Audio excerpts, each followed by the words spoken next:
আসসালামু আলাইকুম। অনেকেই বাইন্যান্সের কারেন্সি সেটআপ করতে পারেন না।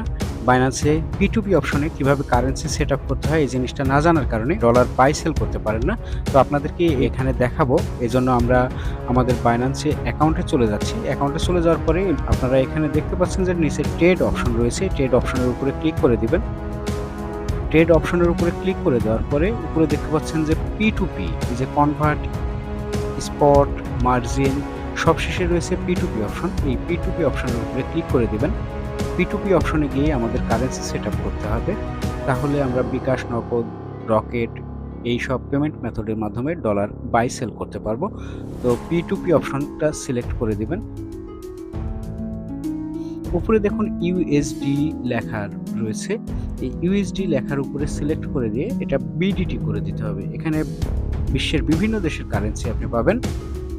এই কারেন্সির মধ্যে আপনি যে দেশের কারেন্সির মাধ্যমে এখানে ডলার কেনা-বেচা করবেন সেটা সিলেক্ট করে দিবেন। তো এখানে দেখুন সব ধরনের কারেন্সি রয়েছে। তো আমরা এখানে বিডিটি সিলেক্ট করে দিচ্ছি।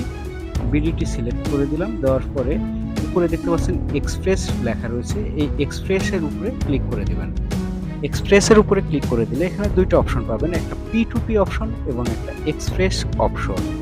তো আমরা P2P তে যেহেতু লেনদেন করব সেহেতু আমরা P2P সিলেক্ট করে দিচ্ছি। এই P2P সিলেক্ট করে দিলেই এখানে কারেন্সি সেট করা রয়েছে। তাহলে আপনারা দেখতে পাবেন যে আপনি বিকাশ, নগদ, রকেট এইসব পেমেন্ট মেথডের মাধ্যমে আপনি আপনার ডলার বাই সেল করতে পারবেন। তো আমরা এখানে P2P অপশনটি সিলেক্ট করে দিলাম। দেওয়ার পরে এখন দেখুন এই P2P অপশনে ডলার বাই সেল করার অপশনটি চলে এসেছে। তো বাই সেল আপনি সেল করলে সেল অপশনটি সিলেক্ট করে দিবেন, বাই করলে বাই অপশনটি সিলেক্ট করে দিবেন।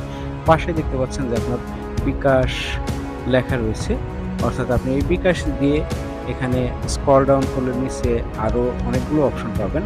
তো এখন আপনি বিকাশ, নগদ, রকেট এই পেমেন্ট মেথড দিয়ে এখানে কি লেনদেন করতে পারবেন। তো সবাই ভালো থাকবেন। আল্লাহ হাফেজ।